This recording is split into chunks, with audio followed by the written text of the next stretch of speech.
Hello and welcome back to the Useless Wisdom Podcast. I can say that now because we now have a name.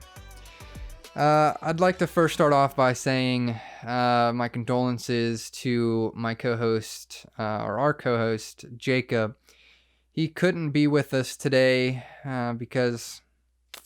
Had some bad guacamole and he hasn't left the toilet since. Yeah. I feel for the poor guy, but it happens. Yeah. So... he probably wouldn't have came anyway because he was tired. So, we don't have a rating today. I forgot to get one before this podcast started, but we can start off with a pretty interesting topic I'd like to talk about. God, my hair's in my eyes.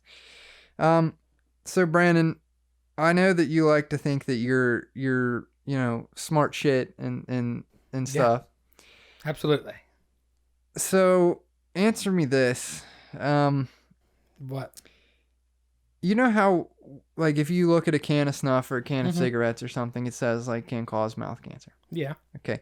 So, if you don't live and or haven't lived in California, is that still true? Yeah. It says California. Because California legislature requires that message. It doesn't mean it's not true. Just because you're chewing snuff from West Virginia. Like, it still applies. What the hell were you trying to get out of me with this question? I was just trying to stump you or piss you off or something. Well, you done a little bit of both. So let's what's next? Okay, well, so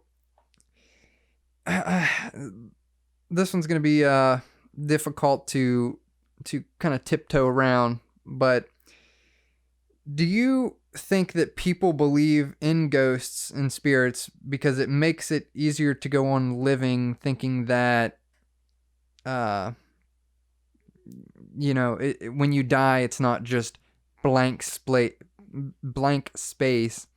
or like, it makes it easier knowing that their loved ones are still with them in some way? I think every person is different. I think some people believe it because they've seen evidence of it. Some people believe it because it makes them feel like their loved ones are still here. It makes them feel like, their husband who may have died didn't leave them just because their body's not here. Their spirit may still be here. Other people might use it for, like you said, that comforting, because dying is scary. Unless you have a set of beliefs. Huh? I would say that's subjective. Well, no, hold on. Dying being scary. Yeah, I see what you're saying, but let me explain it. Even if you are religious and you believe in heaven and hell, which I do, it's still scary because you don't know what the process is like. Nobody can tell you what the process is like because nobody's been able to go through it and come back and tell you. It's like if you're on a roller coaster and you're getting ready to go on. Brand new roller coaster, you don't know what it's like. They have it all blocked off, right? And you're the first in line. There's no reviews to read online. There's no person that went before you to ask them how it was. You don't know what to expect. And that's a scary thing. That's a scary thing to have to say, I don't know. That is the scariest statement a person can make is, I don't know. I'm not going to find out because I'm scared. Well, with death, you have to. You don't have to ride that roller coaster if you don't want to. You have to die at some point. Everybody does. But as far as the paranormal goes, I mean, I believe it. I've seen evidence of it. I've went searching for evidence and found it. So, well, let's hear it. All right. I mean, it's going to be kind of hard for me to explain it on audio without people seeing the pictures. But the biggest thing is, I've done 1, 2, 3, 4, maybe 8. Little ghost investigations, from the time I was 17 or 16 on my birthday was the first one we did. So we went to a graveyard near all of our homes. You weren't there, but Jacob was there and Jacob's stepbrother, right? Yeah, Jacob's stepbrother was there. And it was for my birthday, and I just decided, hey, I don't want to party. I don't want to drink. I don't do that. I was like, let's go hunting. So we took phones. That's all we had was phones and flashlights and jackets. That's all we had. We didn't have no fancy equipment, none of that, because you don't need any of that. And one for the whole family. Absolutely. A job for everybody. Here's a phone, here's a phone. So Jacob was vlogging at that point, and he decided he was going to put it in one of his videos. All right, man, do whatever. That's your prerogative. You do you. I'm doing it for a different reason, but whatever reason you do it for is your job. So we all met up at a store, 24-hour store in the area, and that was near the graveyard we were going to. And we weren't doing it out of a way of disrespect or hate or anything like that. We wanted to be respectful. We wanted to see if there's anybody still left in the graveyard that hasn't came to terms with their death or something else happening, because this graveyard, the whole road is named after James Borgman, and he helped establish the area. He was a settler, and the road is called Borgman. That's why it's called that, because James Borgman is buried in this graveyard, and there's other headstones there that are marked Borgman. So I can only assume his family's buried there too. So we went, and it was probably 11 o'clock at night when we went, and we all drove out. I think we each had our own car, so we each drove out in our own vehicle, and we went in, and we said a prayer before we went in. I think I brought a cross necklace for all of us to wear, just to kind of ward off anything bad, keep anything from leaving there with us. I had known about it. I drove by it all the time. It's on a road that next to the road I live on. I knew about it. I knew it was there. So I had an understanding of how big it was, but I never walked in it. You know what I'm saying? So you get in there, it's night. You can't maneuver it like you usually could if it were daylight. You can't see. So we just kind of picked a spot out. And the worst part is, here's the graveyard. Across the road are houses, like 3 houses. And then there's a house like back this way where like you have to go around the road to get to it. So it's not like we're all secluded in some graveyard. There's houses around us. Like, we kind of had to be careful. We couldn't just be screaming at each other, hey, what was that? Like, you can't do that. You couldn't just be shining flashlights all around, shining them in people's windows. I think a couple times we even hit the ground because we thought somebody came out with a flashlight.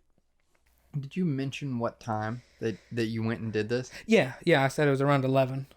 At night? Okay, so did you ever consider, like, you said that there was houses there. I would be curious to hear what they would have to say. Something tells me they wouldn't appreciate 3 underage men knocking on their door at 11 o'clock at night to see what they have to say about the graveyard across the road. You don't have to go at 11 o'clock at night. I'm just curious, like, what they would say, like, living next to a graveyard that you think is supposedly haunted. I think it's bullshit. But I know. I can't say I know, but I've seen the evidence to support the claim that it is. And yeah, I would be curious, but that's not something I'm going to go ask and go knocking on doors to find out. Do you have any doubt that what you saw at you haven't explained what you saw yet, but well, the first thing you need to understand is we went there more than once. Different people have went with me there. I didn't just go one time and that was it and we called it haunted. Like, we went multiple times. That was kind of the hot spot for where we went, and we got something every time. It wasn't like we went one time and, oh yeah, it's haunted. Yeah, let's not go back. Cool. Like, no, it was more than that. We went probably 1, 2, 3, maybe 6 times, honestly, somewhere around there, 5 or 6 times we went. So what did you see? Well, that time it was harder for us to find anything. It was our first time. We were, your nerves are through the roof. You're shaking. You're just kind of worried because you don't know what to expect. We'd never done this before. We were a bunch of high school kids doing this. We didn't have any expertise in this. I watched Ghost Hunters. And, oh yeah, I know what to do. Now, I didn't. We didn't have the equipment to do it, but we made do. So we kind of walked along. There was kind of a hill. There's like the pathway, and it kind of drops off a little bit, and there's like an downcline, and there's kind of a spot there where there's no headstones, and we wanted to find a spot like that where we wouldn't be stepping on people's graves. We wanted to be respectful. We didn't want to disrespect anybody.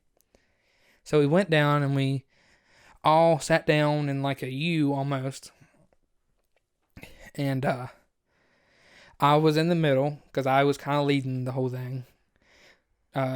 Trey, Jacob's stepbrother, was on my left, and Jacob was on my right. Jacob only half believed, how he can be. He's like, oh, I don't believe in it. I'll just go with you.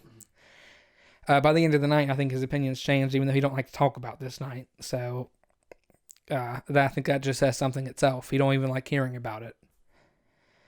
But we started off, Jacob was recording for his vlog, like I said, and we just asking regular questions. And then I set up a flashlight. And the way you set up a flashlight for what we were doing is you turn it on, then unscrew the top of it till the light goes out, but enough to where it doesn't take you don't want to just tap it and it turn back on. You want to actually have to be able to turn, but just turn a little bit to get turned on. So I did that. I set it up. I put it in the ground, kind of, dug out a little spot in the ground so it would stay. And I started asking questions to try to get, if there was anything there, to use the flashlight to answer our questions. Turn the flashlight on if, da-da-da-da-da. Like, if there's anybody here, turn on the flashlight, that type of stuff. So we asked a couple questions, and nothing really came of it. So I decided, hey, let's try to get some pictures, right? And Trey had his phone out, and I said, Trey, I want you to take a picture, point it at the flashlight, and take a picture, right? Because thinking, we're communicating with it, it's probably going to be near the flashlight. And what happened next is the scariest moment I have ever experienced, ever. My blood ran cold, and I think the other two people there will vouch for it, is my heart almost stopped, because I'm sure it was dark. He was using his flash. And when you take a picture, your flash hits first, it focuses in, and then the shutter hits and takes the picture. Well, as soon as that flash hits, so did the light on the flashlight. Turned right on. And I said, Trey, you better put that damn phone down. So he grabbed it, covered up the light, and put it down. And we kind of looked at each other. And we were like, what the hell was that? And we were like, all right, it's all right. And then we got back into it. We let our hearts calm down. Our blood pressure went down. And then it got knocked over. Like somebody hit it. Not like it felt like it hit it and then it fell. And we got up. We were scared to death. I mean, after just seeing it turn on by itself, it scared the hell out of us. I'm just going to say it. I was scared to death. I was afraid. I didn't know what was happening. I believed, but I didn't expect anything to happen.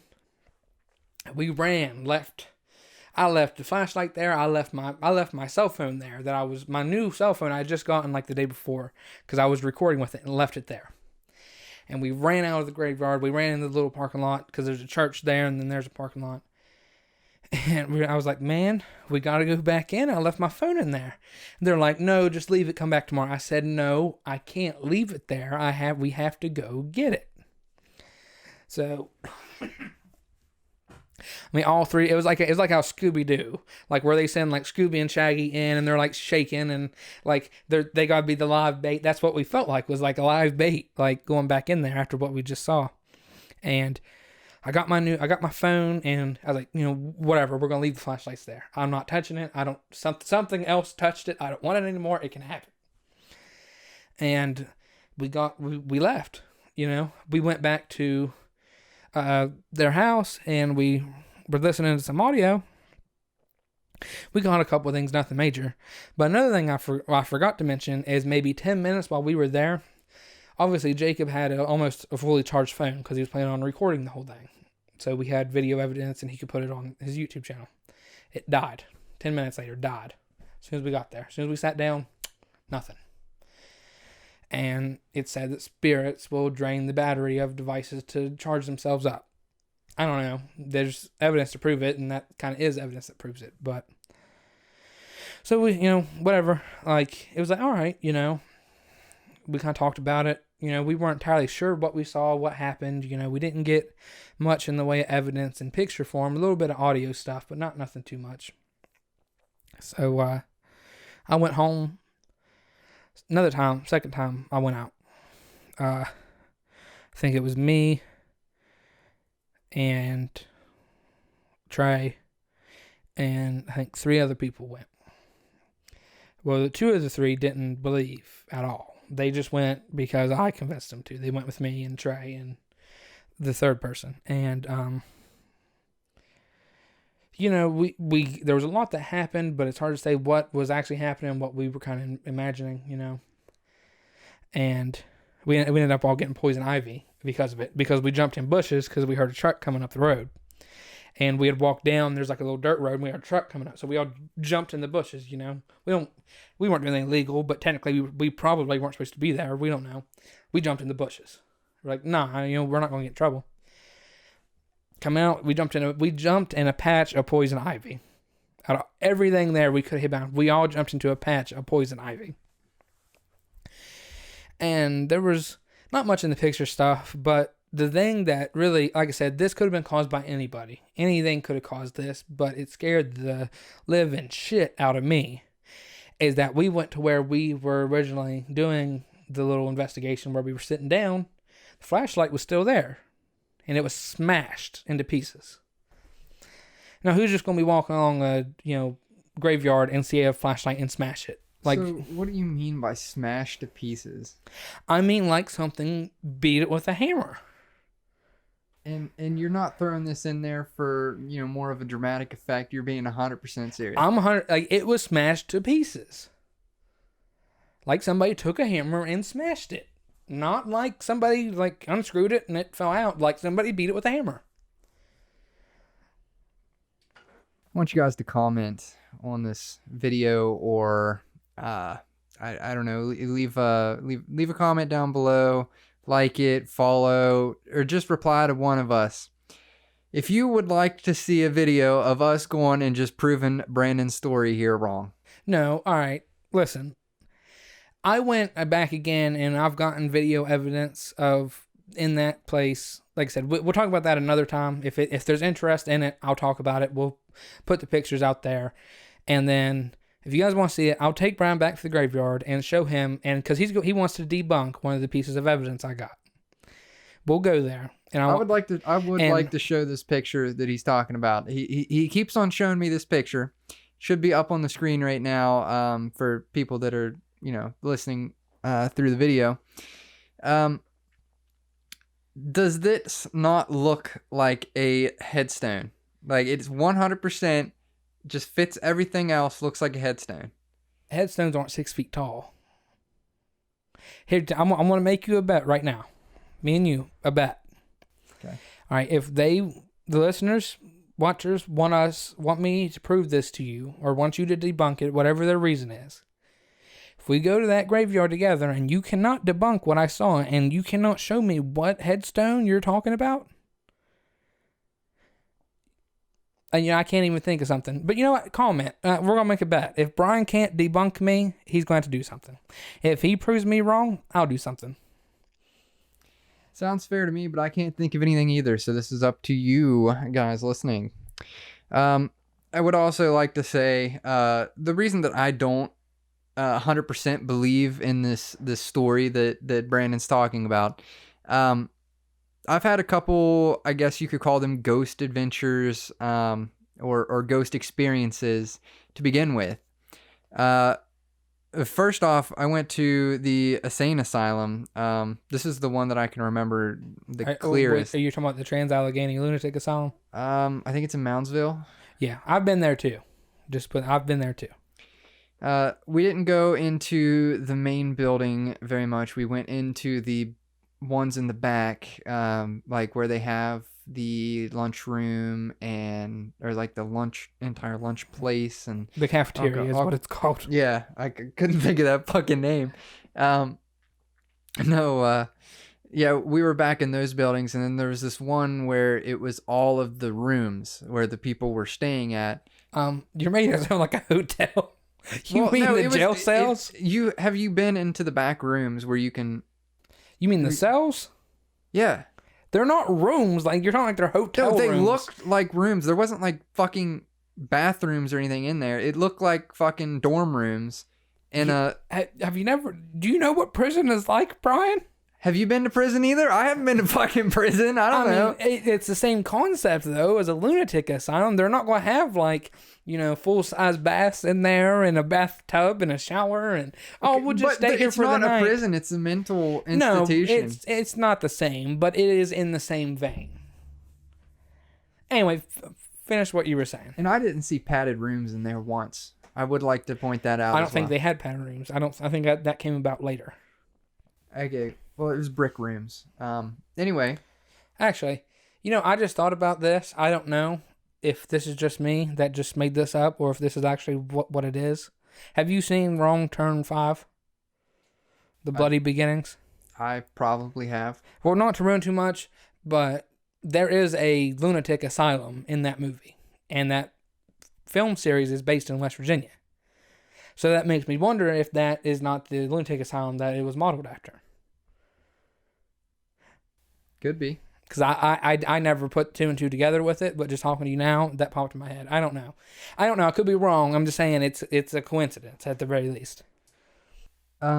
Well, back to what I was saying. We were in those back rooms, and we were in the one that looked like a bunch of dorm rooms. They're cells, I guess. And, we were just going through there. We got to see, like, the x-ray place. And then they took us up to the attic and said that, because we had a tour guide, and we were with, like, maybe 3 other people or... I had like 4 or 5 with me, so it was a good bit of people when I went. We didn't have very many people in our group with our tour guide, but he took us up to the attic, and he took us all up to the attic. They all left after he said this, but he said, "This is where we got the most amount of activity, and I'm sure you could feel it as soon as you walked up here."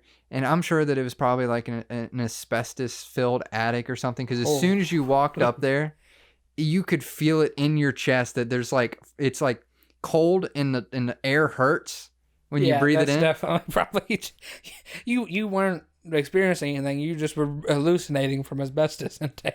Maybe that was it. Maybe that's why they got the most experiences up there. When you're losing consciousness, it's kind of hard to hallucinate.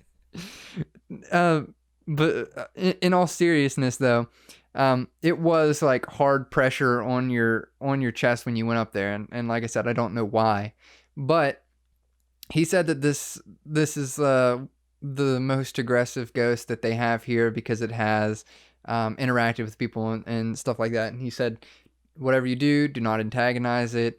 And this room is the reason why, this room is the main reason why you guys had to sign the waiver. And he was saying stuff like that. So I don't know if he was hyping it up or he's being serious. I didn't have to sign a waiver. Or no, maybe I did. Yeah, I did have to sign a waiver. But I didn't go on the same tour as you. Do you remember what tour they took you on? I went on the Ghost Hunters tour. Overnight tour. Oh, you stayed overnight? Yeah. Oh, I didn't know you stayed overnight. Yeah. See, I just went they had like a Halloween thing where they had like zombie paintball and like they had that stuff. The haunted house. It was already shut down when we got there because you were staying overnight. Yeah. Unfortunately, I wished I would have got to do the fucking paintball shit, but it would have made the trip actually worth it and not just like, okay, here you go get a flu and then see some fake ghosts. What was it, an overnight tour or did you stay overnight? We stayed overnight. Because what you're describing it like, hey, we're going to take... There was a tour guide there for the beginning part of it. And then he's like... And then left you by yourself. Yeah. For how long? Okay, so we were there from 10 to 6. 10 p.m. to 6 a.m., yeah. Or 10 to 7, maybe. No, I think 10 to 6 is right. Because there was 2 hours that you were left alone. Like, you got 10 minutes of walking through the entire thing, showing you everything. Just explaining little... itsy bitsy little parts of it, and then you're on your own for 2 hours in that building. And then they would walk you over to the next building, 10 minutes. Same thing, and then leave you alone for 2 hours. So that's 6 hours. Yeah, so probably like 10 to 6 would be right. Either way, we're up in the attic. We're doing, tour guides leaving, saying stuff about the waiver, this is probably the reason why he signed the waiver. Don't antagonize the ghost. He's very aggressive. Stuff like that. And as soon as he left, the other people stayed up there for maybe a minute, and then they left. And it probably had to do something with the asbestos in the ceiling or something. I don't know. But me and Jamie stayed up there, and we were with her mom and her brother, but we weren't around them very much, and they left with the rest of the group. It was just me and Jamie up there, and we had a flashlight, and I shut the flashlight off, and I was like, all right, I'm ready to die. Come on, you fucking pussy. Show yourself. Come on, show yourself, you fucking pussy. And I was just saying stuff like that, and then I don't know. I think that Jamie's still eerie about talking about this thing, because she says that I was just making her uncomfortable, but there's nobody else up there, so I don't know how I was making her uncomfortable, but she ran down the stairs because she got scared. Or did you feel anything? It was cold and it's hard on your chest. The air was hard to breathe. It wasn't like super cold, but the air was hard to breathe. So I don't know if it's really dusty or what. Yeah. But that's one experience I had. I had another experience where I was at... Well, hold on. I think what we should do is, since we have so many of these little small experiences, let's break it down and do like 1 or 2 an episode, and just kind of break it down and just have that little side thing to do each episode. And just, that gives somebody something to look forward to.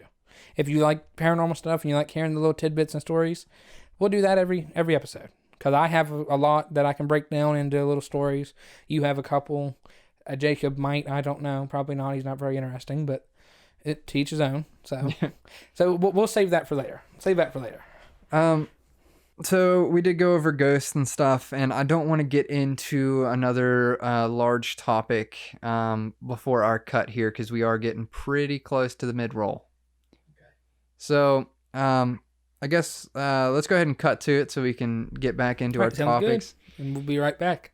Alrighty. Enjoy this message from our sponsors, or skip it. It doesn't really matter to me. All right. This podcast is sponsored today by Bluehost. Bluehost is one of the best website hosting services out right now. Currently supporting over 2 million, is that right? 2 million? Oh, okay. 2 million websites worldwide. They make it simple and cheap to bring your website live with their 24/7 experts on standby just waiting for you to fuck up. They are being generous, and those of you who listen to this podcast, they are giving you one hell of a deal, right? You get a free domain name for your first year, free SSL certificate so you can show up as a legit, secure website, and literally a one-click, well, I suppose it's probably more like 4 or 5, but we can say quick WordPress install. And all of this for, I shit you not, all just starting at $3.95 a month. You can support us by visiting them at our affiliate link, www.bluehost.com/track/uselesswisdom. That is www.bluehost.com/track/uselesswisdom. Let's just thank Bluehost again for sponsoring this episode. All right, so back from break here. On the break, we were talking about something, and we had to hold it off because I thought this would be really interesting. So, Brandon, we were talking about a very sensitive subject that we won't discuss right now, but there was Brandon mentioned that he's ready to have a kid, and he is same age as me. He's 20 years old, and I thought he had an interesting reasoning behind it. So go ahead and just let us know. Why do you think? I mean, if we're being honest, you're never ready to have a kid. There's always some reason that you can cherry pick to decide, hey, I'm not ready yet. Let's wait until this happens. Let's wait until I get that better job, until we get a bigger car, until we get a bigger house. We don't have enough room, Let's wait until the dog dies so we can't take care of an elderly dog and a newborn, stuff like that. But at the end of the day, I own a house. I bought a house. I own it. No, I don't own it. I have a mortgage, but I have a house. I have a car. I'm married. We have a dog and a cat. We have room. We have 4 bedrooms. We have enough room for one. We're ready for one. My job gives me 8 weeks of paid paternity leave. She has a semi-government job, so she gets maternity leave.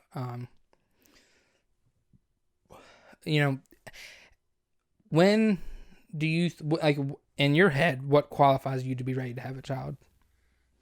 This is a tough thing for me to talk about because I don't think that having a kid is worth it, and I don't see what the point in having to take care of some other little flesh and meat there. You know what I'm saying? I don't see it at all, but Well, what qualifies you to have a kid is, I would say, just to want a kid, I guess. But what's the point in having a kid if you can't, give it the best life it deserves? Yeah, I see what you're saying. And when you feel like you're in the position to do that is when you should feel ready. With you talking about how you don't think you want a kid, and that's fine, because for every person that doesn't have a kid, that's another kid that somebody who can support it can have. You know what I'm saying? Because if you have a kid, but I'm not saying you wouldn't love it, you know what I'm saying, but like you don't necessarily want one to begin with. I wouldn't love it. I mean, you can say that. All right, and then somebody that wants a kid and wants two kids. They can have two kids without the worry of, the resources of the world. You know what I'm saying? You get what I'm trying to say here.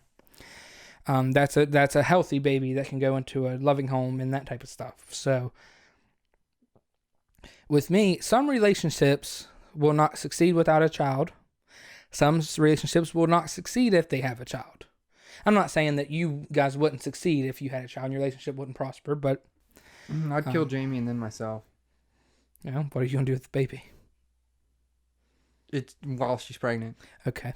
We're gonna move past that.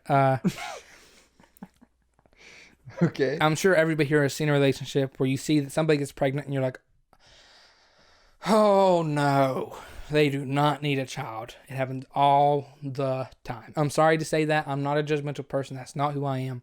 But especially in our area, we see plenty of people have a kid and then get separated while the baby's pregnant, or while the woman's pregnant. It happens all the time in our area, and that child's not going to have the best life they could have. I'm sorry, but that's the truth. Brian got lucky. His parents are still together. They've been together for 25 years, 30 years? Yeah, don't ask me that. I have no idea. I know you don't. They've been together for 30 years. My parents separated when my mom was pregnant. We both can offer a very interesting perspective in that my dad has 6 kids. My mom has 3.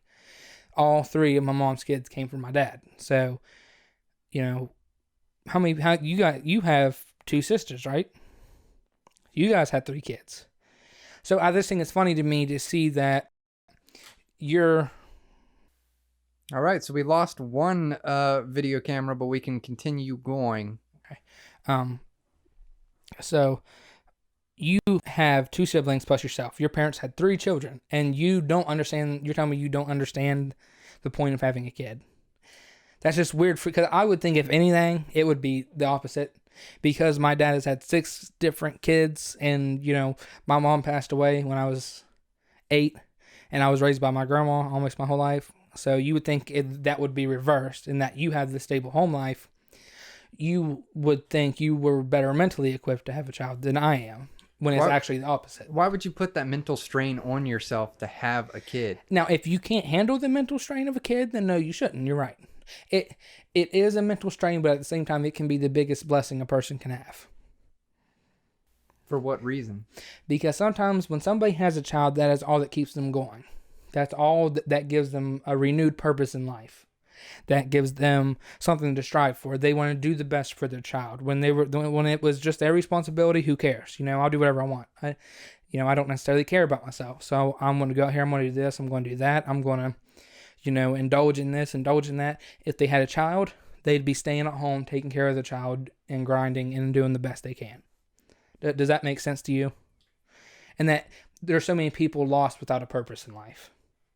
Especially in our county and our state, there's so many people that don't have a purpose. Now, there's plenty of people who have kids and don't care. They don't take care of the kids. The baby's at home with grandma while mom's out partying. It happens.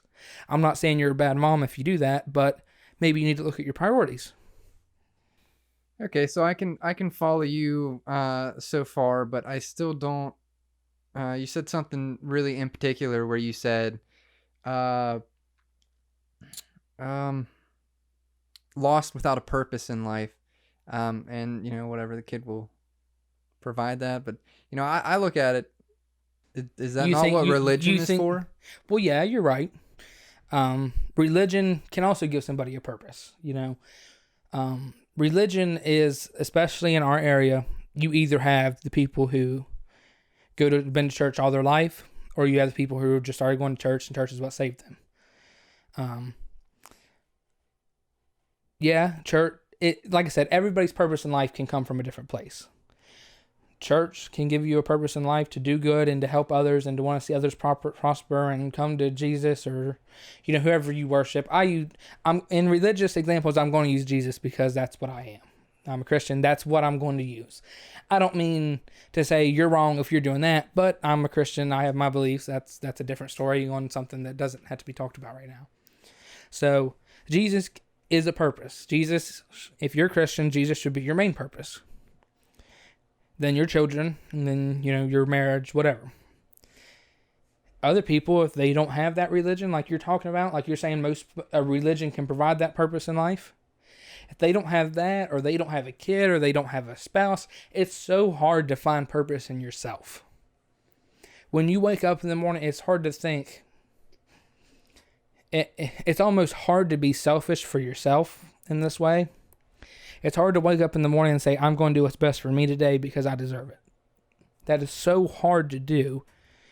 And that people act like narcissism is so common, but it's really not. Because even those people who you think only care about themselves, it's because they feel like nobody else cares about them and they're the only one who's going to care about themselves. That doesn't mean they want the best for themselves. That's because they think they need to look out for themselves and that nobody else is going to look out for them. So, can I quantify that as saying a child will bring every person a purpose in life? No, it probably won't, because there's plenty of people out there who don't take care of their kids, who pawn them off on somebody else, or they don't change their lives. They're still out partying, drinking, doing whatnot. I can't judge you for doing it.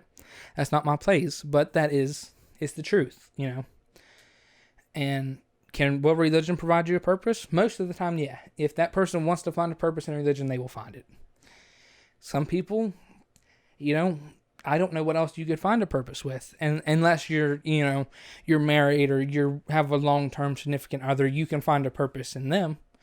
But that puts so much of a strain on your relationship because say if this were true with you and Jamie, right? You found your only purpose in life in her. That would put so much strain on your relationship and on her because it would be her responsibility to give you a purpose in life. I will say right now, it is nobody's responsibility to give you a purpose. Your happiness cannot be dependent on your significant other. They do not deserve that strain. If you were the only thing that made Jamie happy, how would you feel? Would you be stressed out and unhappy all the time because you're the only thing that makes her happy? I guess I'll have to agree with you. Yeah. It will put so much of a strain on you because nobody deserves to bear that burden of somebody else's happiness. When you wake up in the morning and Jamie wakes up in the morning, you guys have to be ready to be happy yourself before you can be happy together. If you're ready to be happy and she wants to be unhappy, or she's ready to be happy and you're not ready to be happy, nobody's going to be happy. Especially when you're trying to find your happiness in that other person. So now some people might think it's selfish to say, oh, but look at you smiling while your wife's upset or your girlfriend's upset or your boyfriend's upset. Well, yeah, you need to help them and you should want to make them happy, but you cannot be the only thing that makes them happy. That nobody deserves that burden. Heavy hits from you there. That's how I do it. I do want to talk about something else that we have. So they recently, I guess they passed a law where you can't get tobacco products under 21 years old. So it's the same age as when you can finally go buy beer and alcohol and stuff. But and I know this just because I tried to go get some fucking vape juice, and they're like, not happening, bro. So, I don't understand it, but I can see a point in it, but it does kind of piss me off. Okay. Well, let me pose this question. I don't drink, I don't smoke. This law does not affect me. If the law didn't affect you, would you care at all? I know how you are. If it didn't affect you, would you care? No. All right. So that's where when I want you to think, because I can't really talk about this as much as you can because it's not affecting me as much. When you talk about this, I want you to understand you need to do it from a perspective of you use tobacco products. You are not old enough to buy them.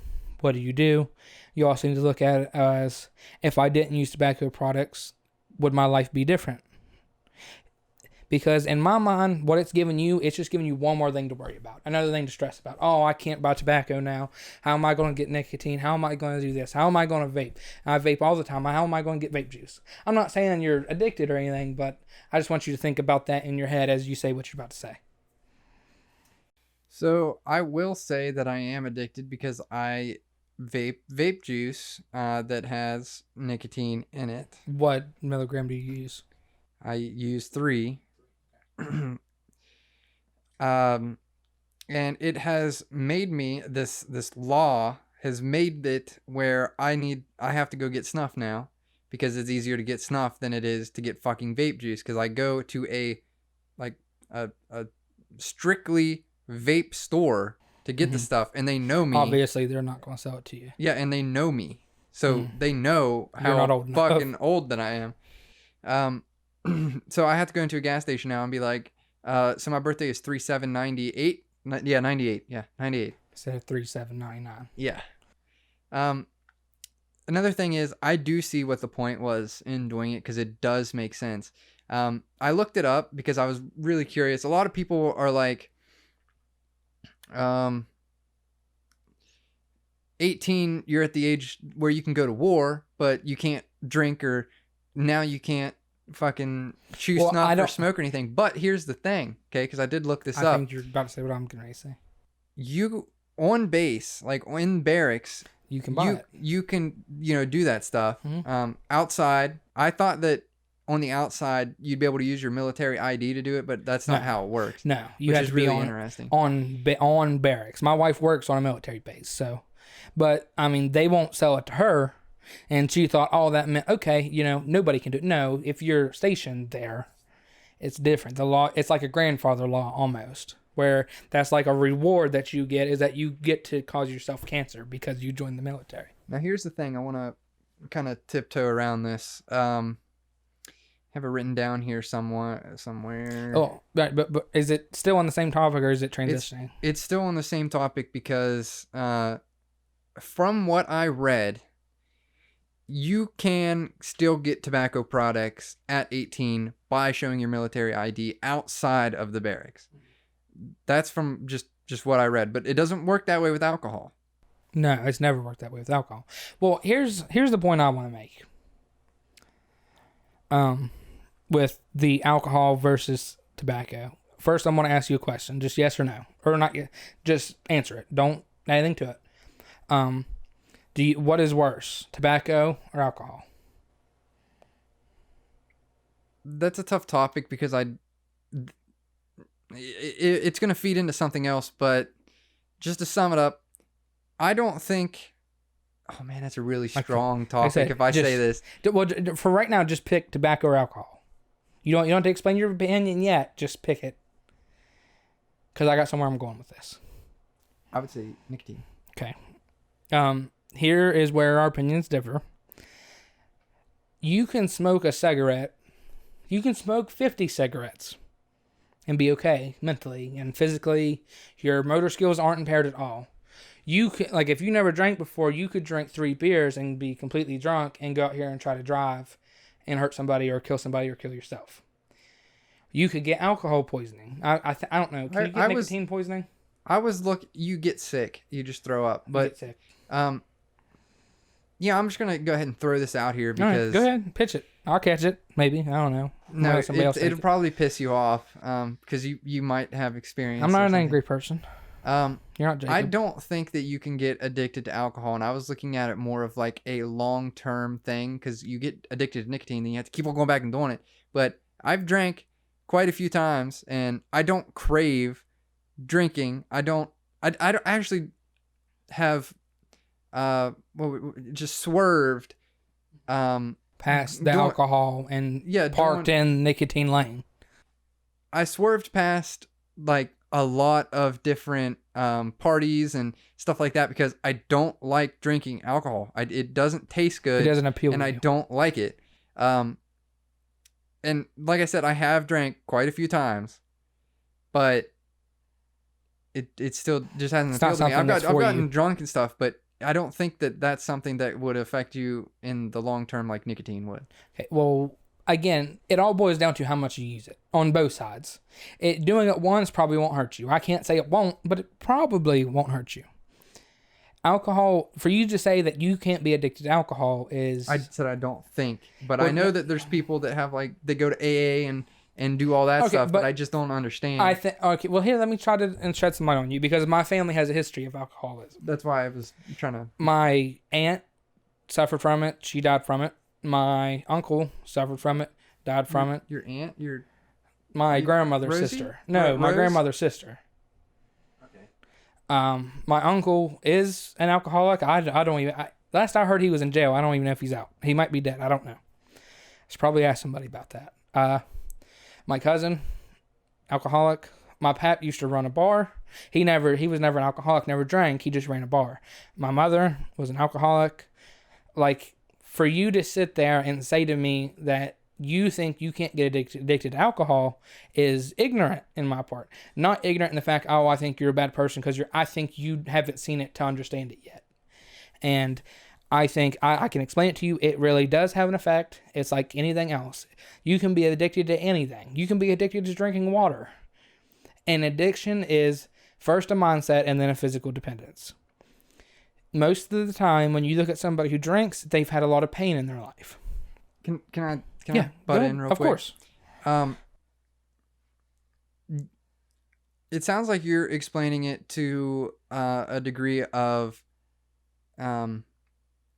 addicted to it, as in addicted to the way it makes you feel, instead of like nicotine. It doesn't, at least for me, maybe I've been doing it for too long.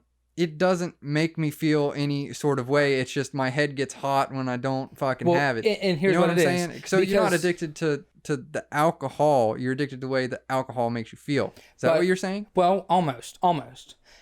With the nicotine, at some point it did make you feel a certain way. That's why you kept doing it. Now you've built up. You can't say that. Well, because tell me, it's why if it didn't do it has to- anything it for feeds you? it feeds into the Juul thing, with like, they're trying to appeal to kids because of the fucking the Flash flavors and drive, stuff. I like appearance. the Yeah. the way it tastes and stuff. Same like with that. the vape. Yeah, that's what the I'm talking Skittles. You said Juul. I just know that Juul had like a lawsuit, and you can sue them if you're under the age. Beyond that, we don't know enough about it to talk about it. So. Okay, so yeah, so I didn't do it because I liked the way it made me feel, because it didn't make me feel Then any sort of way. Why It was why did you do it to begin with? because it tasted good. But there's so many people that start off smoking cigarettes. There is a such thing as a nicotine high. I didn't mean it as that's why you did it. I'm saying there is a nicotine high. It does it relieves stress. It does those things. And I've smoked cigarettes before, only like 4 times, and it was like 1 cigarette each time. But I just got so stressed out. I was like, I need something. Everybody in my family smokes. I'm gonna do it. I did like 2 or 3 cigarettes out the pack and threw it away. And it did relieve stress, but I knew better in that I can't do this. This isn't me. It's not who I am. I don't need it. In the debate versus the alcohol, Can we take a sidebar right there? Because Yeah. it just reminded me of something. You said cigarettes. What about vape? Did you do it when? I don't know if Carrie still does it. yeah, no, I vaped. Okay, so on that side of things, That was more. if you all right, knew that you shouldn't have been like doing Well, the cigarettes well, thing, why here's did you let her? Or why didn't? well, here's you the do difference. anything about- Here's what I'm going to say. When I vaped, I did it as 0 nicotine. I did it, how you said, for the flavor. And here's my question to you. If you were doing it for the flavor, why did you put nicotine in your juice when you could have got the same feeling without nicotine? Now here's the thing. When it comes, here's the thing. Explain, No. answer the question. The thing is, when I started doing it, and I eventually built up to like an addiction to it. I had no idea on vapes or anything. Like There was no I wasn't education. in it for the hobby at the point, because I at a point I got into it for the hobby, and I was building coils for everybody and stuff like that. When I started, the only juice that I could get was gas station fluid that somebody bought for me, because I started when I was like 15 or 16. So, and plus Vapor Hut wasn't even a thing. So at that point, you took what you could get, and at most time it had nicotine. And that nicotine was that strong. really, it was like 12, 32 milligrams. 32? Oh, wow. Okay. All right. So that answers my question on that. But to the point of the alcoholism, I will say this: nobody's family gets destroyed by nicotine. People's families get destroyed by alcohol, and that is a huge deal with the alcohol versus nicotine debate. You're not going to smoke a pack of cigarettes and, beat your kids because of it. You might drink a case of beer and get angry and violent and beat your kids and beat your wife. So that's where the effects, the cause are pretty similar. You drink to relieve stress. You smoke to relieve stress or for an addiction. And with you saying, you're not addicted to the alcohol. Well, nobody's addicted to nicotine. Nobody's addicted to alcohol. They're addicted to how it makes them feel. Either when they have it, they love that feeling, or when they don't have it, they hate that feeling, which is for cigarettes, it's more the latter, when they don't have it. With alcohol, there's people who don't have it and they get shakes, they get angry, they get jittery, and then when they have a beer, half a case of beer, they're good. But I think at the end of the day, for me, I would think cigarettes should be 18 or 19. They shouldn't be any lower than 18. Now, some people say, it should be 16. No. I don't. Like I said, it doesn't affect me. At the end of the day, I don't care what the age limit is. I don't use nicotine. I don't use alcohol. I don't care at the end of the day. But to quantify it as saying nicotine is as bad as alcohol is. I was just looking at it as the long term, because that's something that you get dependent on. But they're the same in that. Yeah, they're the same. And like you said, I don't have any experience with the alcoholism. Yeah, with the alcoholism. Yeah. But I guess you could say along with that,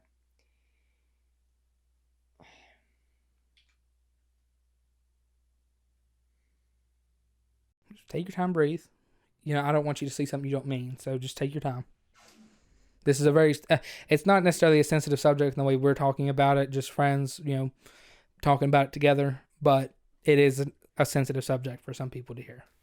So what do you think about the benefits of having it at, like, not getting like cigarettes, tobacco products until age 21? Because the only benefit that I see of them doing that, and I think that it all leads back to the Juul thing, where the kids were getting it and doing it in fucking elementary school. I'm sure, I don't know if you saw those videos, but I saw videos of little kids doing that and shit.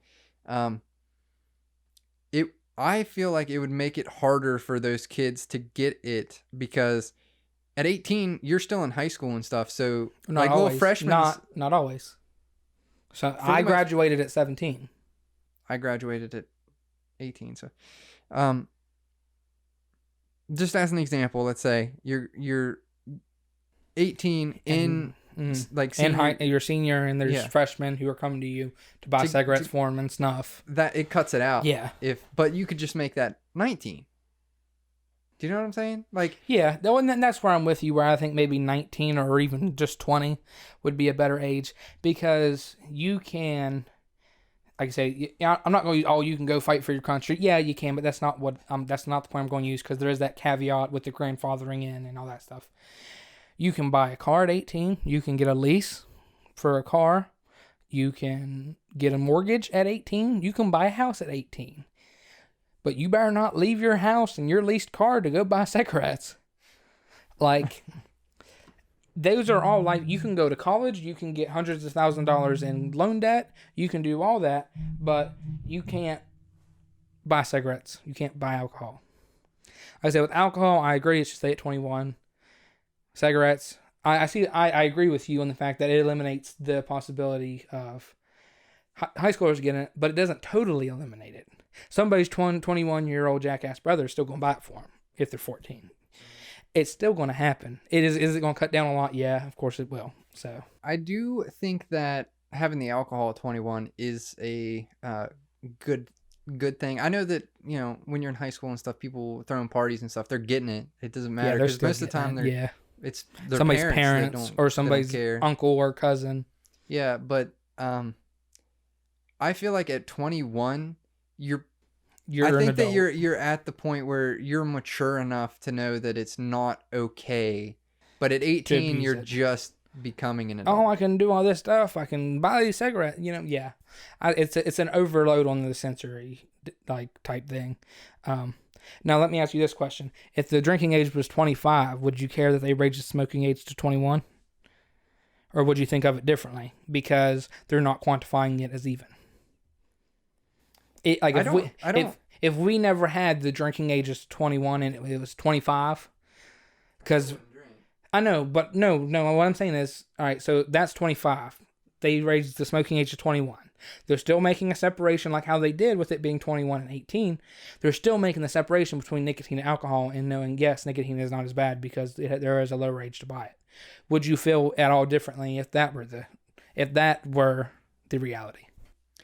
I don't think so, because it doesn't, you know, hurt that they think that it's the same, to me at least. Mm-hmm. Like it just doesn't bother me. So it doesn't bother you at all that they're saying, oh well, alcohol is causing people to die, alcohol is killing people, and they're trying to say it's the same as my vape juice. That doesn't bother you at all. Nicotine causes cancer. Yeah, but it takes a lot longer to hurt you from nicotine. Yeah, long-term effects. We talked about long-term effects. Well, and here's another question. Vape juice with zero nicotine in it. Do you have to be 21 to buy it? I think that's a topic that's really interesting, because it shouldn't be, right? Well, my only thing is, if you're vaping it with no nicotine, you're more likely to start vaping it with nicotine. Why? Because you're already doing it. Why not throw a little nicotine in there and maybe relieve a little bit of stress? Well, if there's no point to put nicotine in it, then I don't see it. Like, but some people will make the point. Yeah, you know what? I've been doing it without nicotine. Maybe I should try it with nicotine. That's what I'm saying. That's the only thing I can think. And even then, that's not a solid reason. That's just the only thing I can think of. When you put nicotine in vape juice, at 3, you can taste the nicotine, and it makes the fluid taste worse. What about 1.5? And then you keep going up. It's just going to make it taste worse. I see 3, but what about cut that? What about 1.5? You can still taste it. When I was trying to get off of it, and I went down and I was buying house juice that was 0 nic, and then I'd have them put 1.5 in it, right? It made me vape a lot more, but you can still taste the nicotine in it. And I think that, like when you're vaping and you get that stuff in the back of your throat, I think that's like caused from nicotine. Because when I was vaping, we're not zero, doctors, we don't know that, but it's an observation. Yeah, because when I was vaping 0, you didn't have that. I didn't notice it. It was just smooth. You just did it, and you just went on with your day. I didn't feel anything left afterwards when I blew it out. But do you think that's just your mind doing it to you because you know you were vaping nicotine, or you think that's a genuine response? I think it's a genuine response because it's when I look back at it now. Okay, that's fair enough. But I mean, just to close out on this topic, it doesn't affect me, but I understand the people who it does affect and why they think it's not fair. I also understand the people who do it and think, okay, yeah, you know what, it is fair. And I'm already over 21. Like I said, is there going to be very many people who are under 21 and agree with it? Probably not. It's just how it is. If you're using nicotine, you're under 21, you're not going to like it because now you can't do it. Or it's going to make it much harder for you to do it. But I understand those. And now I have to do something that's going to make me rot my fucking jaw off and get fucking nicotine. To get my nicotine, I do snuff. But why not just quit? It's extremely hard to do cold turkey. Instead of, I know it is, but instead of going through all that effort, why not just quit and know that you're doing your body better? It's interesting to think about that, because when you do try to quit, it's hard. You go through it's withdrawal. Yeah, well, if you just try to do it all together, your head gets hot or at least that's what I You get. get like you hot get headaches. like a flush. Yeah. But what I was trying to get at. So let's say with nicotine with vape juice. I tried to go lower in nicotine and I went to 1.5 and it just made me vape so much more Twice throughout as the day. much because you're trying to get that 3 milligram. I went to a pod system where it's like 32, I think that it is. You take one hit and then you're like, okay, I'm good. And then you put it down for a couple hours and then you pick it up, another hit. So who's to say whether that's better or worse to help you quit? Because you're getting a lot more. Yeah, you got a point. Yeah, you got a point. I mean, I don't know enough to argue with you on this topic, so I'm just going to concede that you make sense, and that's all I can say on it. Because I've never been through it to have to try to quit. Yeah, sure. Yeah, we'll go with that.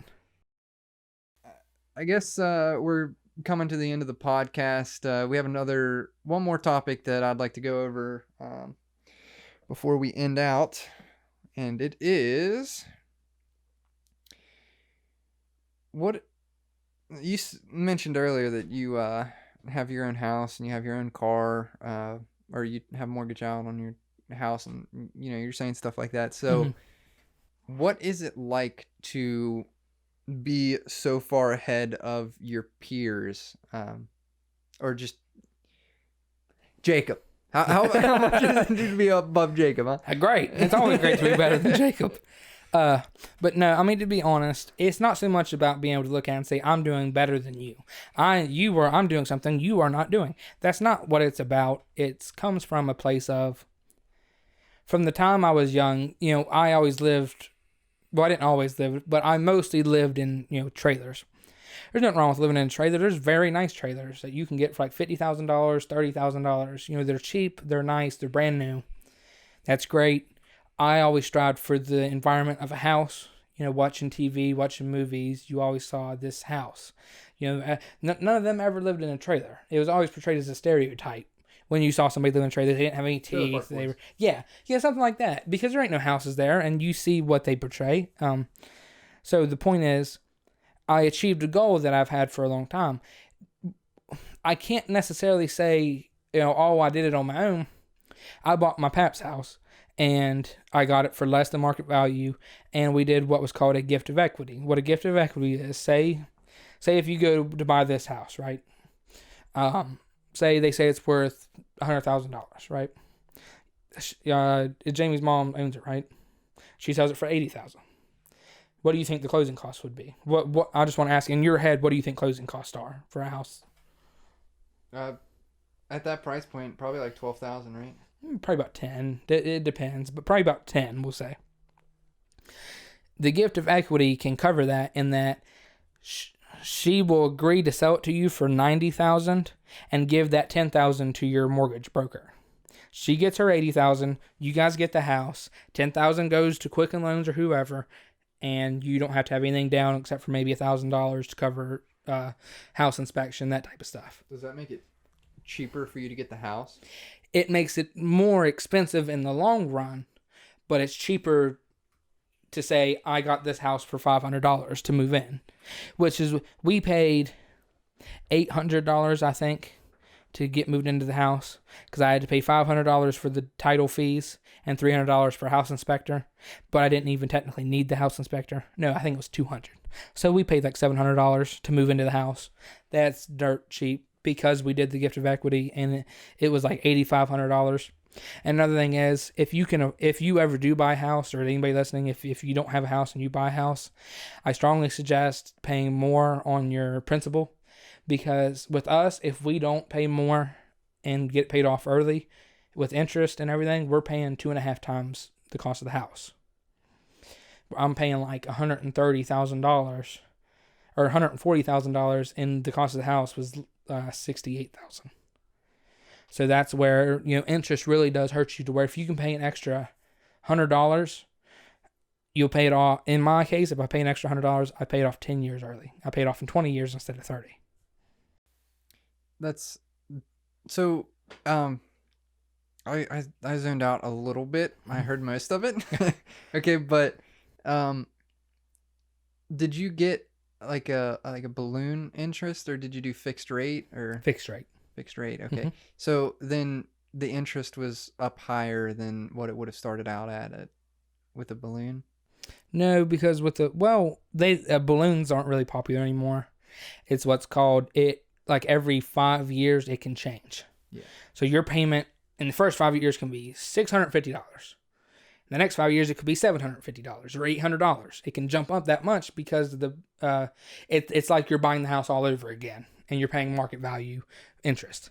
That's the negative about that. That's why I wanted a fixed rate, and I went through Quicken Loans, and because of where I work at, it was easy to do it. They looked up my W-2s and everything without me having to do anything. They paid $500 for me towards the principal of the house, and they did something else. I don't remember what else they did. They did something else because of where I worked. And I did all of it over phone calls. I didn't have to go meet with anybody. It was easy. We were looking at houses before we got the house, and we were, $100,000, $90,000. We couldn't find something that was acceptable for us for cheaper until my pap came along and offered to sell his house for that price. Why did he end up doing that? He's in a wheelchair now, and the way our house is, you have to go upstairs. Like, here's the garage. The garage is the basement, the foundation, and then the house is built on top of it, and then there's stilts for the part that come out over. So he has to go upstairs to get in there, and it was too hard on him to get in the house and to leave. He couldn't do it by himself, and there wasn't space to build a ramp there. So we bought a trailer. We were going to fix up and live in it, and we gave him the trailer. I gave him the title for the trailer. He took the trailer, took the money that he had left over after he paid off what he owed on the house, and fixed it up and built it in the way that he needed it. So it even trade pretty much all around. Comment on this video and spam Brandon's name if you would like to have a house tour. They ain't getting one right now, but maybe eventually. Did you have to do anything to fix up your house? We got some things we need to do. I had to put gutters up because right now the water hits the front of the house, comes down, and it's one side of the bottom of the garage is below ground. Like there's dirt and stuff right in front of the house. So it's hitting that and then going under, seeping into the garage and flooding the garage. So the house inspector said if I put gutters up, that'll fix most of it because it's going to run it off. I need to get a dehumidifier to put in the garage to help with that fact. For some reason, I don't know, somebody replaced one of the stilts for the porch or something, but the porch goes like that. It goes up at the end, and it's noticeable. Like this one's too high compared to the other ones. So we got to fix that. Other words, like we painted a room. It's cosmetic stuff now. Putting new trim up, putting some doors up that were destroyed, and just painting, changing out flooring, stuff like that. Nothing serious. Along with that, me and Jamie, we live in the house where we're recording this. We actually got really lucky because when Jamie got out of high school, like right when she got out of high school, that was the time that her mom was getting ready to move in with her boyfriend, and we got, we didn't buy the house, but you're renting it, right? Yeah, more or less. And we got really lucky because I lived with my parents up to the point where Jamie got out of high school. She is younger than me. I didn't have to live in an apartment or anything and like watch how loud I'm being and stuff, because when I'm playing video games or I'm having an argument, music, or I'm having an argument or something with one of my friends, like should have recorded a little bit when it was me and Brandon were talking in the living room, but I get pretty loud when I'm talking. And I got pretty lucky with that. I did live in an apartment before I got the house, and it was okay. We had a pretty decent apartment for how much we were paying compared to like some of the other apartments in the area. Jacob. But for the price point we were paying, it was decent enough. We just decided, why rent something that you can never own? You're paying towards something. Hey, thank you for letting me live here. Now somebody else is going to come live behind me and pay more than I did. That's all it's going to be. So that's why we decided, you know what? I'm sick of paying towards nothing is what you're doing. That's like leasing a car. Like, why would you lease a car? Like, I see the point in it. I mean, I do. You get it for a lot cheaper because if you lease it for, my dad's leasing his truck for what, 3 years, I think. And the truck ended up, let's just give an example. It's after those 3 years, he has the option to buy it at a much lower price. Yeah, and it's a lot less than like if he was to buy it straight out. But it might cost $50,000, but he's been paying on it for 3 years. Let's say that was, I don't know, $5,000 in those 3 years is how much he paid altogether for the truck.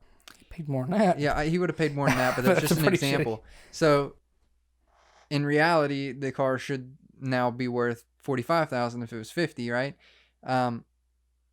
He can buy it for like $40,000 or $35,000. Yeah, he can buy it for like $35,000. But that's only worth it if you don't depreciate the value beyond. You're not allowed to cost. depreciate the value. You're not allowed to do anything to the truck. Like you can put a lift kit on it. You can put new all tires. All tread. You have to do that at some point. New tires and stuff. And you're also not allowed to put more than a certain amount of miles on it as well. Yeah, well, that's the bad thing about leasing. You can't drive it whenever you want. You have to be careful of how many miles you put on it. Well, depending on how much that you're paying every month is how many miles you can put on it. Because like if you're buying a car for a daily driver, don't lease it. Yeah. Why would you don't lease it? Get a used car. Buy a Toyota Prius, a Subaru, something you can slap miles on and not worry about. Yeah. All right. Well, how much time we got left? Well, the camera already died, so you guys have probably been looking at like a avatar every time that I talk. Yeah. But anyway, I guess this concludes the end of our episode. Any final thoughts you want to put out there?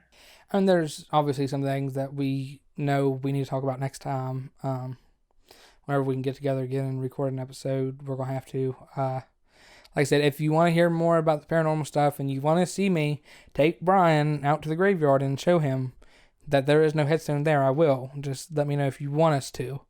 I'm fine with doing real world stuff, not sitting in this room doing everything. So, like I said, we got some things we need to do, and